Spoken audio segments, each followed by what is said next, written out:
Mayong hapon mga viewers ug mga wakwak. Karon di ay kay bulan naman ni hapit niya tong humayan.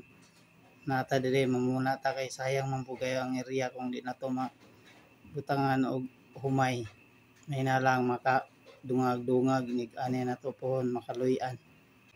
Inani nga buot sa humay mao man gyud tingpuna nga sakto kayo nga kuan.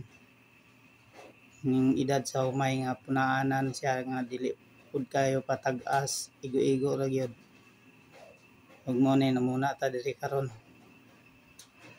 Ug sa pagpuna sayon ra kayo kay mangita ra kag punuan nga baga imo na siyang ibton og bahin-bahinon og katong imong nabahin itisok dito sa ulay humay. Inaana ra ka sayon mga idol.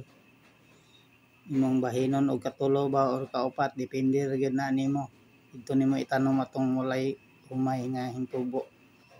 Ning pagpamuna dalanan ni tanan kung naisagbot mo kung kamot-kamot gamay kay may na lang magkuha-kuhaan aron nigabot sa panahon dili ra kayo siya kabaga dayon inig abono nimo dali ra man kayo mobaga ang sagbot kaysa humay.